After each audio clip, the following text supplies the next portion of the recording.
Okay, welcome back, friends. All right, so I am doing a second self-care tarot reading this week because while the reading that I did on Wednesday I thought was really good, I just really underestimated. It's a lot of underestimating that I'm doing this week. But I really underestimated the noise level of all the planes overhead, and I truly believe that I owed you another one. And if you are able to hear the message amid the noise, the message on Wednesday was about maturing and understanding very quickly how we need to cut things off that aren't for us. And sometimes, I'm just now realizing sometimes cutting that stuff off and letting go of something can be a real shock in the body. And so you have to be compassionate with yourself, but also there was an understanding too, because I've been it's funny, I did that reading and I've concurrently been focusing on mindfulness in climbing and movement and body movement and self. And one of the lessons from my most recent mindfulness class was about self-compassion, which is really hard to have sometimes for yourself. And so it was a really cool parallel to the idea of self-compassion, the idea of quickly getting to that understanding of how to be compassionate for yourself, because that way you understand, you can quickly tell other people how to support you, and you can also very quickly cut people off and cut off actions that you're doing that don't get you the compassion and support that you need. And so there's a really good resource from there, and I'll share it in the link in the description today. But yeah, if you're interested in learning more about self-compassion, highly recommend checking that out. Checking out the website that I'll share. But yeah, I wanted to go ahead and do something. Let's do another self-care tarot, and this time work with it. Interruptions be darned. So if I'm actually trying to go back to something that I used to do a little over a year ago in previous readings. I was tracking, what are the big things going on in the sky right now? And, I would journal and I would take notes about it. And, things just kind of fell off as, the world started opening back up again. And, but I'd like to kind of get back into that and tell the story of tarot and what's going on and how that relates to what's going on in the sky, or at least give you an idea of what cards correlate, what story can go with that, if you can just imagine it. So right now we've got Mercury retrograde in Taurus. Venus is in Aries right now, but it's going to enter Taurus. Is it already in Taurus? What's today? Oh no, wow. Venus is going to go into Taurus. For some of us, it's going to be Saturday, but it is going to be the 28th. We've got Mars in Aries, and that is in its home sign. So Venus is going to be moving to Taurus. Taurus is the home sign of Venus. I think also Libra as well. Mars is in Aries. It's in its home. Jupiter is in Aries. I think that's known as a Jupiter return. But it goes retrograde not until July. We've got Saturn in Aquarius, and Saturn is going to go retrograde in Aquarius in June, so in about a week or so. We've got Uranus in Taurus, and we've got Neptune in Pisces, Pluto in Capricorn, and Chiron in Aries, the wounded warrior in Aries. All right, so that's just a little bit of information to kind of get you into looking at how the planets are moving and then how that corresponds with the cards. And we'll use that information if anything comes up to try and see if we can craft a story, craft an understanding with the cards. I'm going to move this incense once again because it's still finding its way back into my face.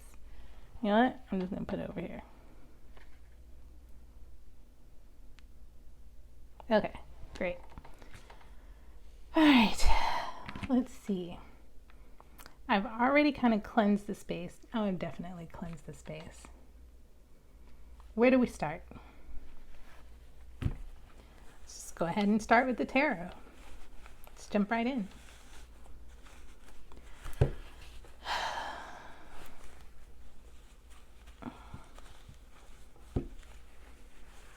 Come on, come on. Thank you. All right.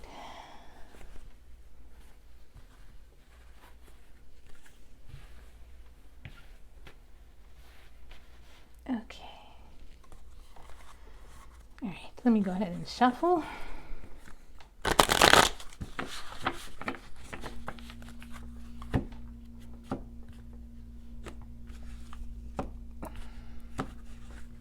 I've been trying out this new shuffling technique just to kind of, mix it up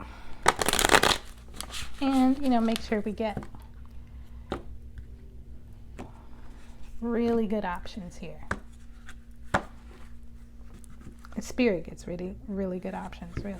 I mean,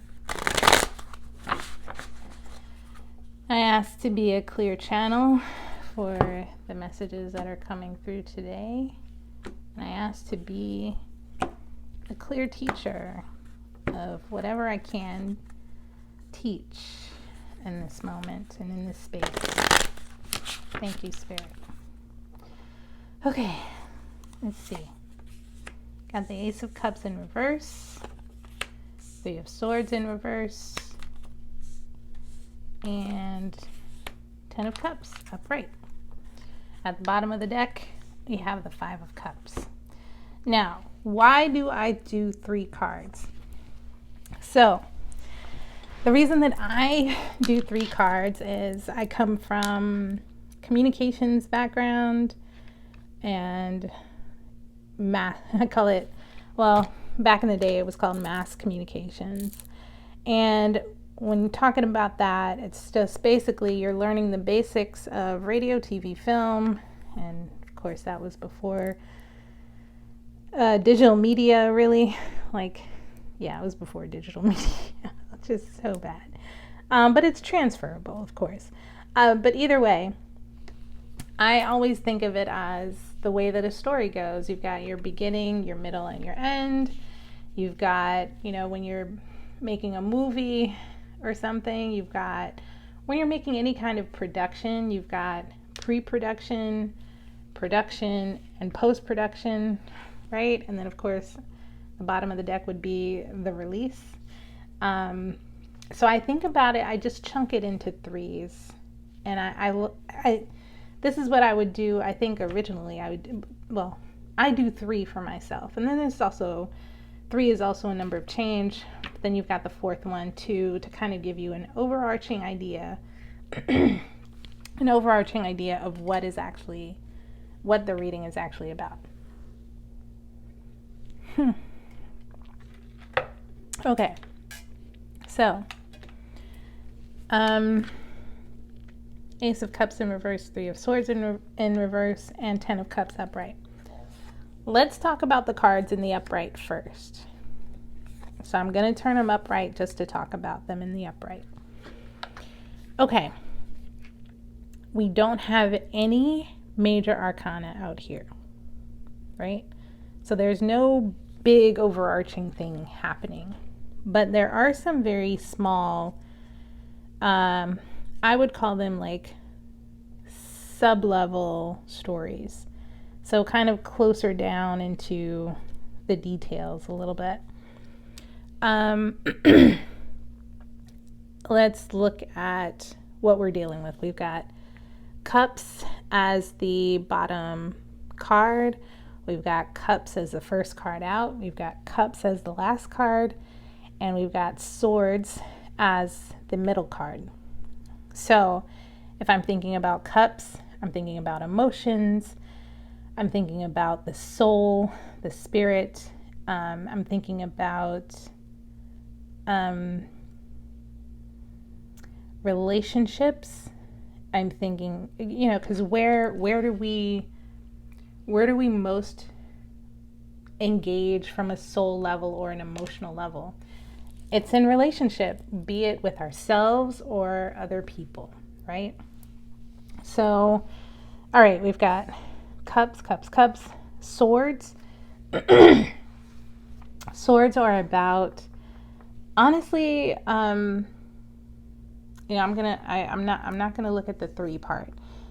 Swords to me talk about either messages or ideals or beliefs or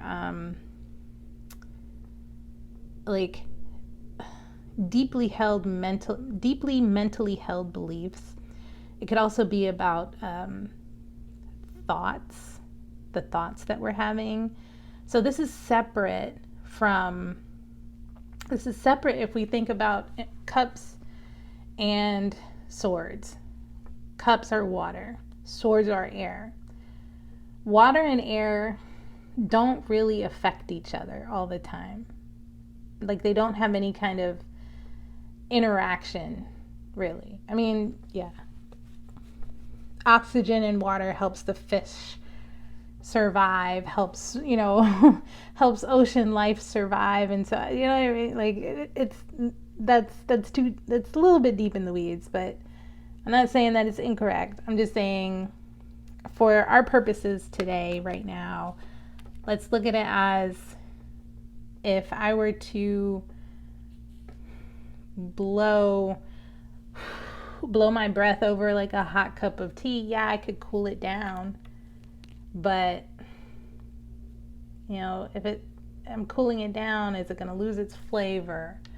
You know, what's the point of having a hot cup of tea if you're just going to blow it and it loses all its, you know, I want to say emotional because I'm talking about cups or water, but it loses all its heat. It loses its power, right? It loses passion a little bit, yeah? Anyway, think about that on your own. And, you know, just think about how air and water affect each other. They don't really, but they could. Anyway, okay, let's see, where am I? Okay, so we've got 5. Let's look at the numbers now. We've got 5. Ace is really just 1. We've got 3, and then we've got 10. 5 in numerology is usually a number of change. So when you look at 5 throughout the tarot, think of change. Aces, number 1, first out of the box, you know, first out of the gate. This is aces, 1s are always about new start, beginning. Of course, singularity, right? 3 is also a number of change, but it's an early change. It's almost like, so if I've got 3 of Swords, let's talk about 3 of Cups. It's like, it's almost like it's a joining together. It's a joining together change, but it, you know, it's happening early on in the number system. So it's kind of like, ooh, this seems abrupt, but it's like an early on lesson, right? And then we've got 10, which is, you know, I've heard a lot of people talk about 10 is the number of completion. I think, but I've also heard some people talk about how 9 is actually the number of completion, and 10 is really just the enjoyment of it all, being able to be open, being able to like have a space open for something new to come in, you know, like that's how I think of 10, is that not only have you reached a certain level of like 9, I think 9, and I think independence, and I think independence, and I think someone, I think reliability, someone who is reliable. But when you move it into the 10, that means that someone has now also been able to carve out a space for someone else to join with them, right? So I think of 10 as, bam, I added 1, and now we're both fools together, right? Both fools together. All right. So now let's just dig into the meaning and like add it all together. I'm going to put these back in the reverse position. Let's see. Now these cards I like because they also include the astrology, corresponding astrology. We've got 5 of Cups here, which is this, I believe that's Scorpio, yes. There's also Mars and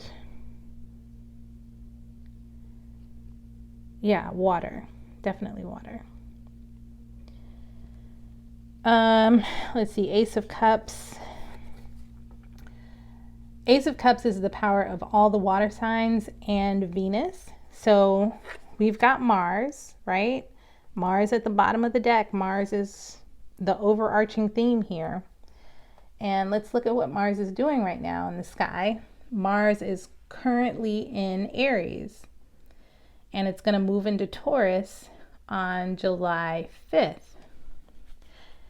And that seems, I'm looking at the date of July 5th, and I'm like, that's interesting. In the US, July 5th is a day of, well, it's like the day after Independence Day. So I don't know, this could be tied to some sort of independence, right? Let's see. So we've got 5 of Cups there, Ace of Cups, 3 of Swords. Now, 3 of Swords is connected to the sign of, what is that? Hold on. We all learning. Let's see. Astrology symbols. I'm still learning the symbols, y'all. Please be patient with me.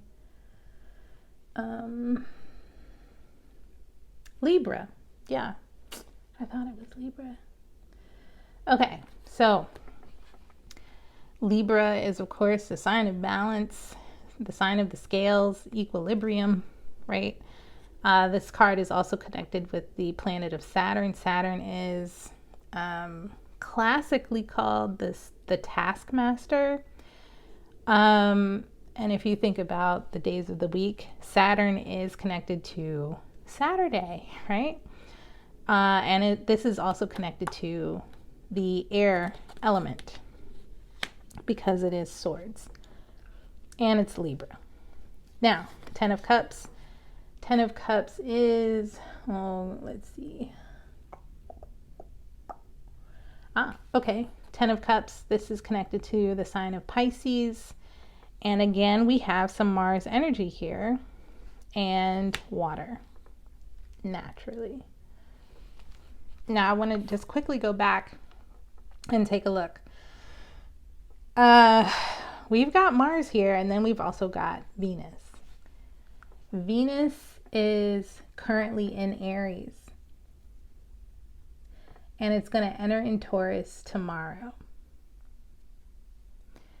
So there's some indication here that the moving of Venus into Taurus tomorrow might have something to do with this reading. Okay, so let's go a little deeper. Actually, no, because what I didn't do was talk about now what the cards mean in their upright. We've got 5 of Cups on the bottom. This is regret, focus on loss, or betrayal. I also see it as a card of grief, and grief that is seemingly hard to overcome, and it's hard to see. It's classically, right, in the Rider-Waite at least, it is a card where we are looking at a figure who is looking at 3 cups spilled, but there are 2 cups still standing behind the figure.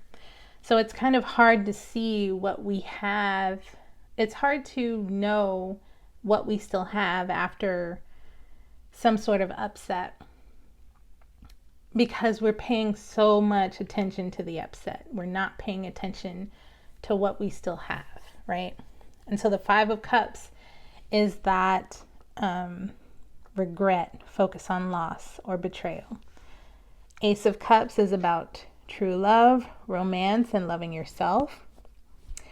There's also, I look at the Ace of Cups and I think an offer of love or divine beginning, a blessed new beginning in love, or a blessed new journey in love could also, and when I say love, it definitely could also be self-love, right?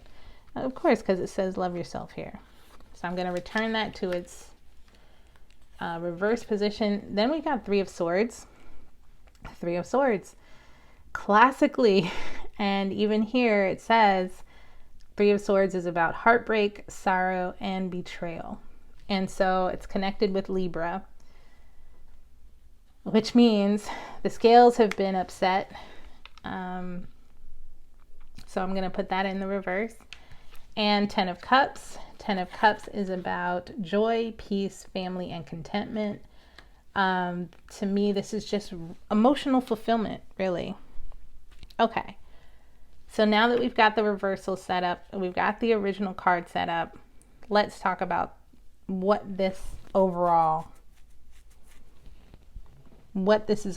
about. Overall, this is about grief.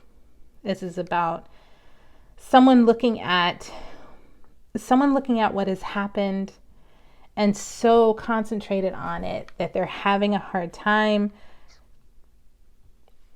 being able to focus on anything other than the loss, right? And so let's look at the Ace of Cups in reverse and even consider that this is one of the cups that has fallen over in the 5 of Cups card.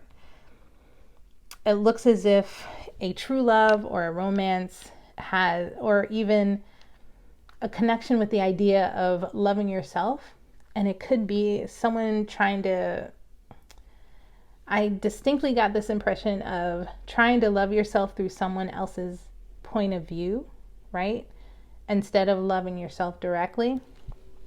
And so this is all turned over. This is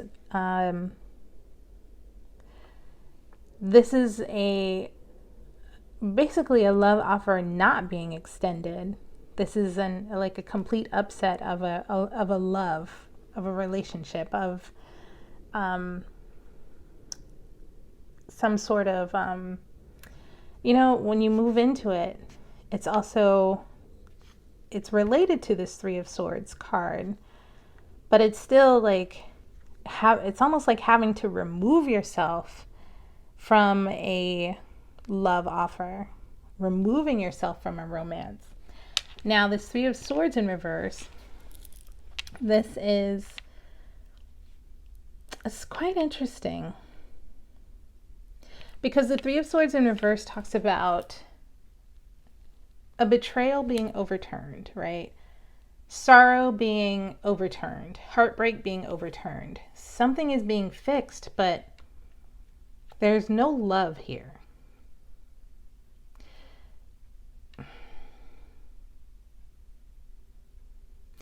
I'm wondering, because I see here in the card in the 3 of Swords, and this is my You know, when you think about, even when you're talking about a story and you're weaving it together and you're also like intuiting, of course.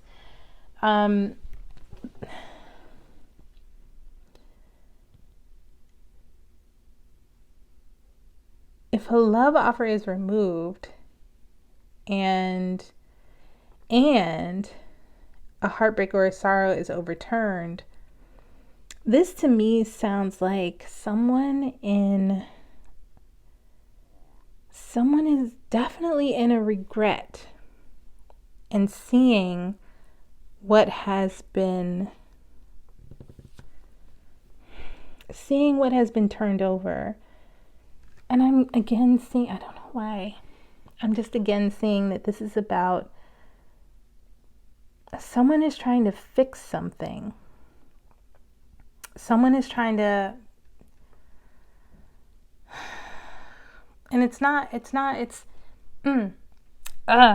okay, here it is. Someone is trying to fix something in themselves. They're trying to heal heartbreak within, right? They're trying to heal a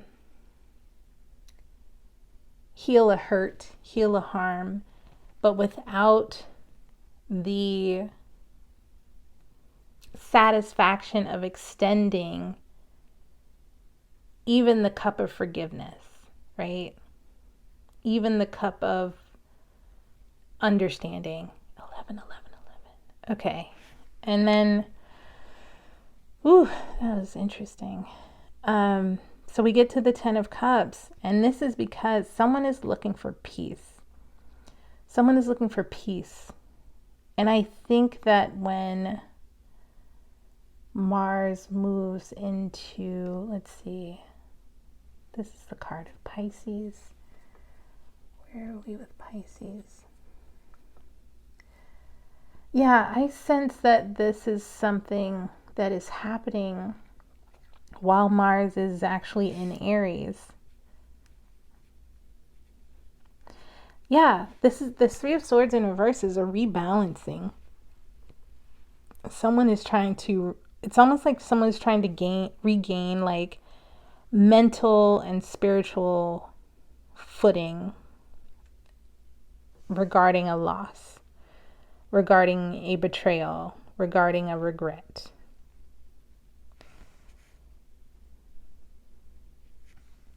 And it looks as if it's hard won. It's a hard won process because it involves, you know, it involves really like, and I heard the words, it involves getting over yourself. It involves getting over yourself. And I don't know if this is for you. It probably is for me. But that's the phrase that I got. This involves someone getting over themselves, which means someone